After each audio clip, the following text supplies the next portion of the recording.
Hvad er det? Det har jeg set før. Det er noget, kan du ikke huske, det var i sommer? Prøv lige at spole tilbage til juni måned. Nej, vi skal længere frem. Det der, det er jo sådan noget, de putter i råbrød. Nu kommer det. Ej, det der, det er noget inden for rodfrugter. Så spol igen.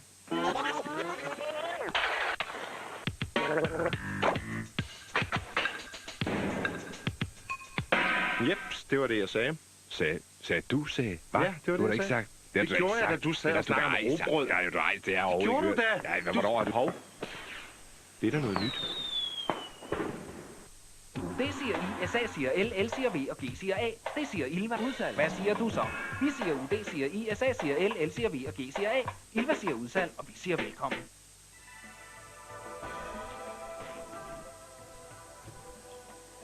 Hvor bliver du af?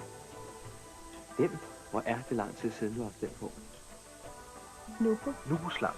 Nu også med omega-3 fiskeolie uden lugt og smag. Slank på din egen facon. Læs alt om slankekur med Nupo i BT i januar måned.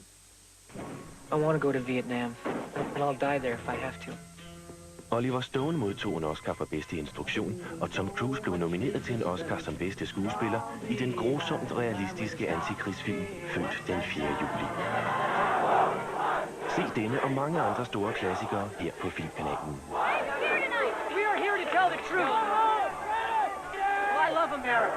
Tegn et halvårsabonnement og spar oprettelsesgebyret. Ring 38 38 38 60 og få oplyst nærmeste dekoderforhandler.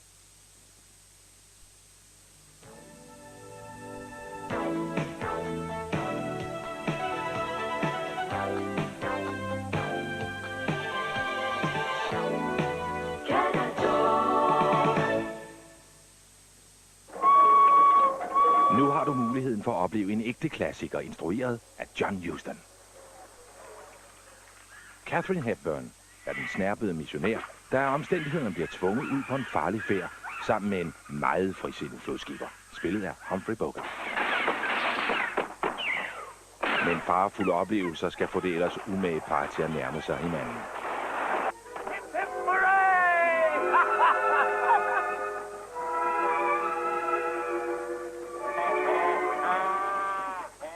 En uforglemmelig klassiker med filmhistoriens 2 største stjerner. Afrikas dronning. Det er 7-forestillingen lørdag den 4. januar her på Kanal 2. Fortiden. Do not move. Come outside. Put your hand on the gate. Indhenter nutid. Can't let this one get by you, Dennis. Bestseller. Med Brian Dennehy og James Woods. You were in on it, Dennis. I en fascinerende thriller. 2 dræbere på hver sin side af loven. I like you, Dennis. I really do. I like you a lot. Not enough to sacrifice the book for.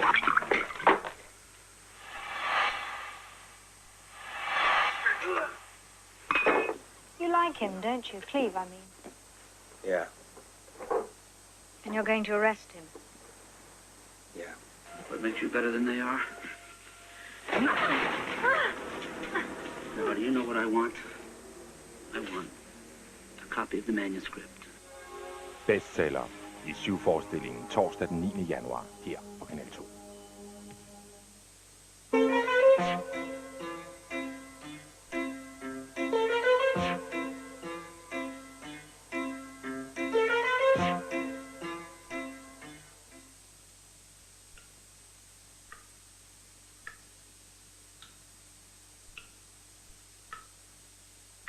Når alle sover, afslører husets vandmåler, om I lider af vandspild. En enkelt utæt vandhane, eller et WC, der løber, kan koste jer flere tusind kroner i vandspild per år. Det er let at spare på vandet, naturen og pengene. Ring og få gode råd. Københavns Vandforsyning. Telefon 33 15 76 82. Nu har vi en nyhed. En video til alle unge, der endnu ikke har valgt sig en uddannelse. Københavns jobvideo.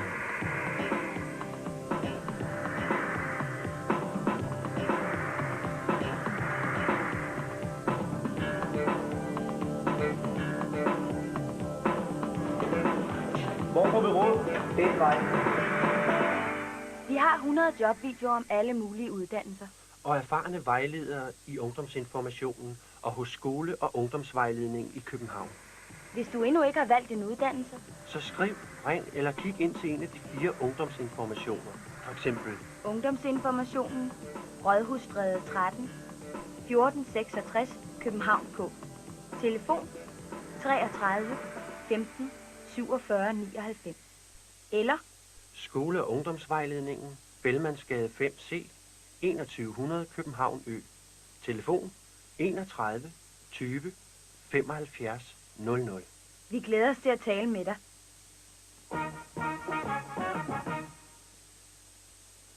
Dette er en helt almindelig seng i et helt almindeligt hjem. Den har som ikke været særlig dyr, og den er betalt. Sengen er rammen om en stor del af vores tilværelse. Her sover vi om natten, og her kan vi have familien omkring os, så meget vi nu vil og orker. Men sengen er også rammen omkring lidt mindre frivillige aktiviteter. Sygdom. For det meste overstås det hele med et kortere ophold i sengen og et besøg af den praktiserende læge. Men nogle gange kræver undersøgelserne eller behandlingerne, at lægen må skride til indlæggelse på et af amtets sygehuse. Denne seng er godt nok også betalt, men driftsomkostningerne er dyre. Det er baggrunden for, at Københavns Amt i vid udstrækning tilbyder ambulante undersøgelser og behandlinger, hvor patienten efter et fast undersøgelses- eller behandlingsprogram benytter sygehusenes avancerede apparatur og ekspertise inden for selv sjældne sygdomme og nye behandlingsformer, uden at belaste sygehuset med pasning og sengeleje. I en stor del af tilfældene kan undersøgelserne gennemføres ambulant, selvom diagnosen kræver brug af røntgenundersøgelse, ultralyd eller CT-scanning. Sygehusenes ambulante undersøgelses- og behandlingstilbud er et supplement til den praktiserende læges virke, hvor du kan få glæde af sygehusets omfattende apparatur og ekspertise på områder, hvor den praktiserende læges muligheder er begrænsede. Det betyder, at amtet sparer denne her og omkostningerne forbundet med en sengeliggende patient, mens du kan tilbringe natten i vante omgivelser.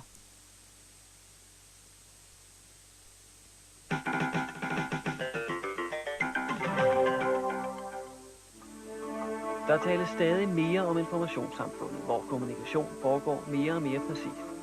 Nu mødes annoncører og forbrugere direkte gennem dit lokale tekst-tv og giver tilbud lige ind i stuen til gavn for handlende og erhvervsliv i nærsamfundet. Stil ind på din lokale informationskanal og tryk på din tekst-tv-knap, så er du inde på dit lokale tekst-tv-system. Herfra guides du nemt gennem hoved- og undermenuer til netop den oplysning, du søger. 24 timer i døgnet har du nu mulighed for at se de lokale handlendes tilbud, samt f.eks. kommunal information, nyheder, sportsresultater og mange andre ting. Som annoncør rammer man et helt præcist publikum gennem tekst-tv-siderne.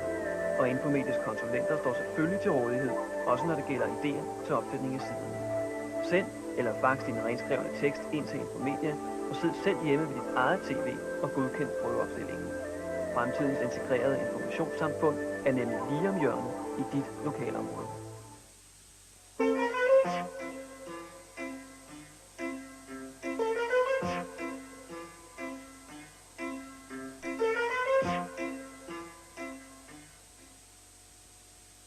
On this week's Hollywood Insider, Robin Williams gives up his life as an adrenaline junkie.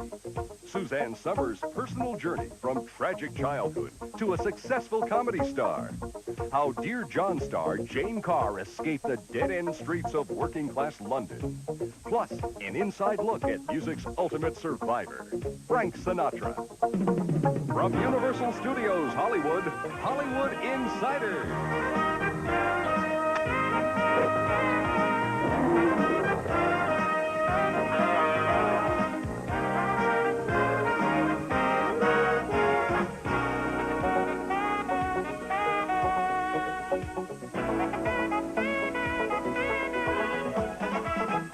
Now the host of Hollywood Insider, Sean Southwick. Here in Hollywood, word is buzzing about Elizabeth Taylor's upcoming marriage to construction worker Larry Fortensky. And just in case you didn't get an invitation, Here's what we found out about this carefully guarded affair.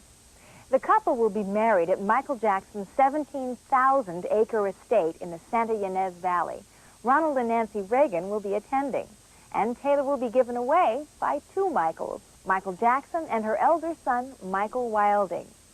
The people working on this event are working around the clock. So are the tabloid journalists who are not invited. For them, finding a way into the wedding will be no easy task. One of the biggest obstacles facing the press is the sheer size of the estate. Another is the fact that it only has one entrance. To get to this ceremony, would-be infiltrators have to slip through miles of rugged terrain, and they'll have to get past security guards on horseback. In addition, Taylor will employ Israeli-trained security guards to keep away uninvited guests. And if First Lady Barbara Bush shows up, the airspace above the ranch will be off-limits to helicopters.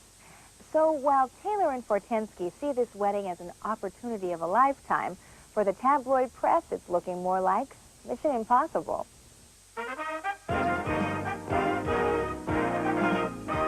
Robin Williams has been one of the hottest comedy stars in Hollywood. He's achieved success on TV, the comedy club circuit, and in the movies. But his latest film, The Fisher King, is definitely not a comedy. In the movie, Robin says that he has many different sides, even a romantic one. He says his personal life has changed as well. Here's the inside story. In romance, there's passion, imagination, there's beauty. There's something special about playing a romantic scene for Robin Williams. It shows that he has grown as an actor, but more importantly, as a person. I'm in love with you.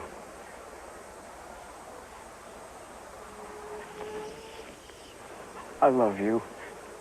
It's the scenes where Robin's character, Perry, falls in love that are his favorite part of The Fisher King. That's because they show a different Robin Williams, a more mellow person both on and off screen. My favorite scene of just being in the scene with her on the stoop where you're basically saying, I love everything about you.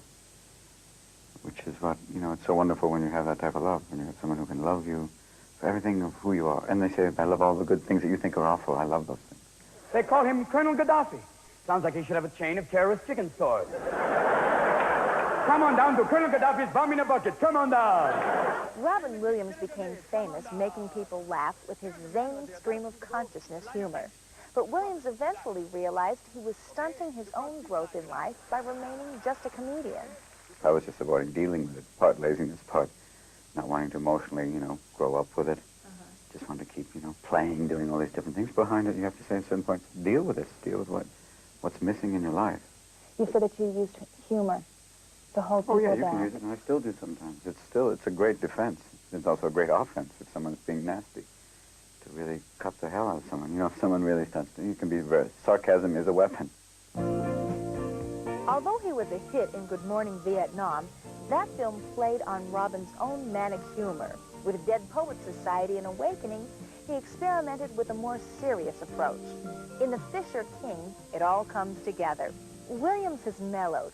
His humor is still funny, but now it's also very touching. I think you're the greatest thing since Spice Rex. And I've been knocked out several times. If I could just have that first kiss. One thing that has contributed to Robin Williams' on-screen acting is an important off-screen event, the birth 2 years ago of his first daughter. Having a daughter now is an amazing thing for me. It's so wonderful to have this who's working me like a cheap watch, right? She just does that, and I'm like, oh, Daddy's going, it's all right. Daddy will do anything. Maserati, Daddy will do it. She's just like this. She says, and she already knows exactly what to do, that little, it's for that hug. Robin Williams has matured as an actor, and the changes in his personal life have helped a lot. From now on, this famous off-the-wall actor-comedian plans to keep his feet firmly planted on the ground. Next on Hollywood Insider, Suzanne Summers' journey from unhappy child to successful adult. Plus, Dear John star Jane Carr reveals how acting helped her escape a life of pain and poverty.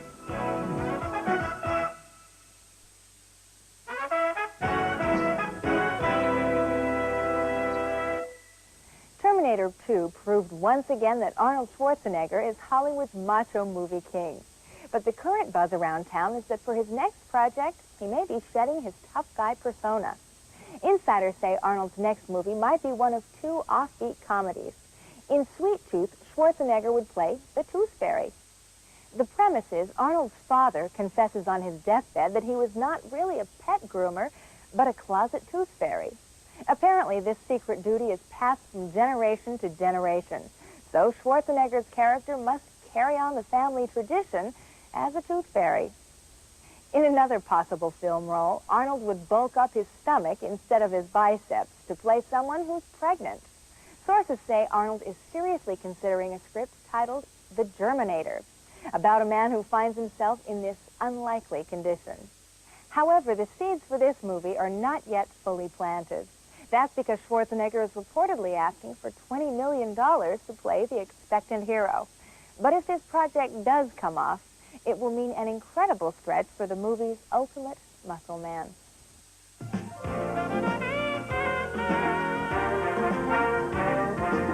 Suzanne Summers plays a mother in the new family comedy Step by Step. But in real life, Suzanne grew up in a family that was anything but funny. In fact, she was raised in a home with an alcoholic father. In a candid interview, Suzanne revealed how she turned her tragic childhood into a happy, successful adulthood. What did this man look like? I did not meet a man. I got some sun and I did some reading. What'd you read? She met a man. Suzanne Summers is best known for her role as the ditzy blonde on the long-running TV series Three's Company. She left the show abruptly in 1980 after a much-publicized salary dispute. In 1987, she starred in the low-budget syndicated sitcom She's the Sheriff, which lasted 2 seasons. Now, after an absence of a decade, she returns to primetime in the new family comedy Step by Step.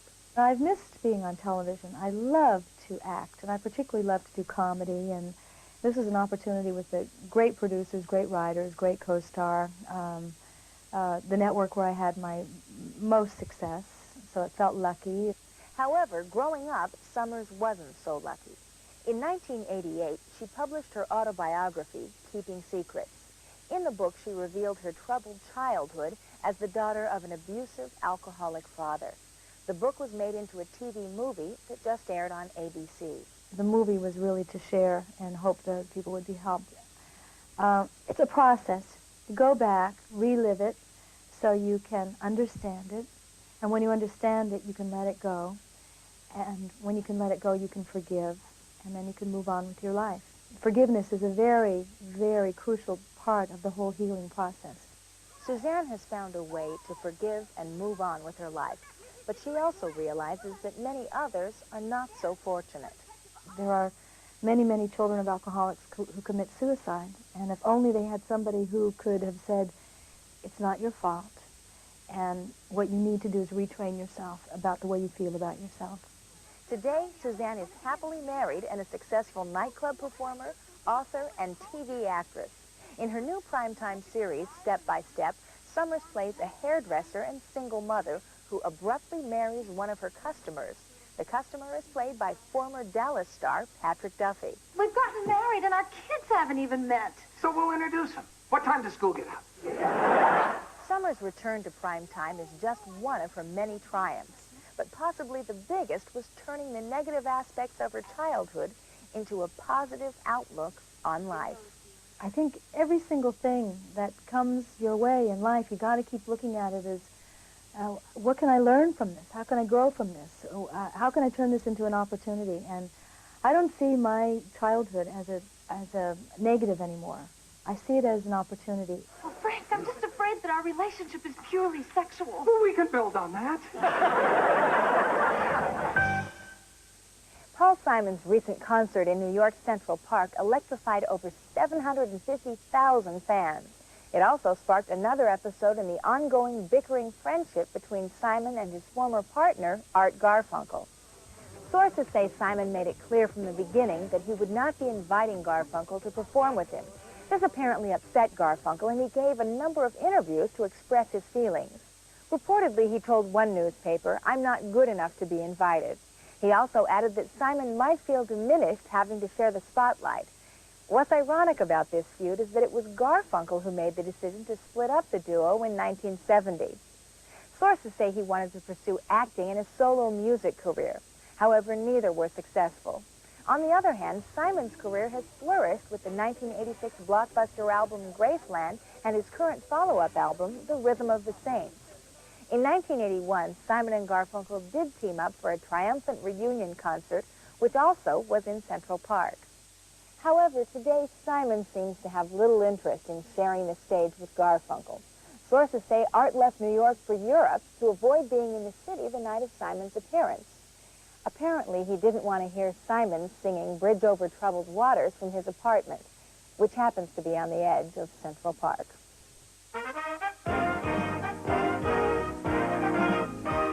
Jane Carr plays the spunky group therapy leader on the long-running TV series Dear John.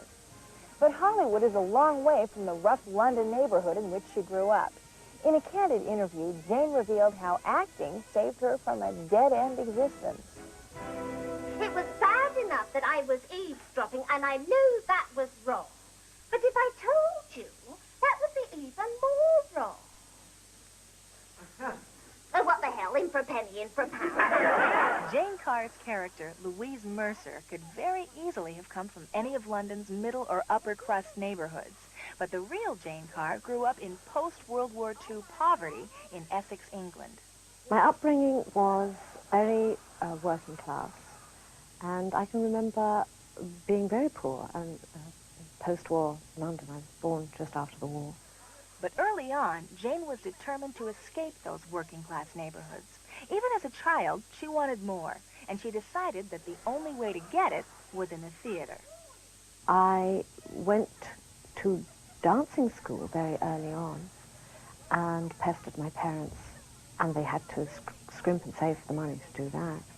And then I went to a theatrical school when I was 10. I won a scholarship. And so it was something I wanted to do all my life. With stars in her eyes, she took her first step on the road to success. And she learned why the first steps are the hardest, especially in a rough neighborhood. I was the only kid in the street who wore a school uniform. And coming back, walking down the street, the kids threw stones at me. And spat at me and called me a snob and all that sort of thing, which was rather difficult because I was born in a Cockney area, and I suddenly go to a rather smart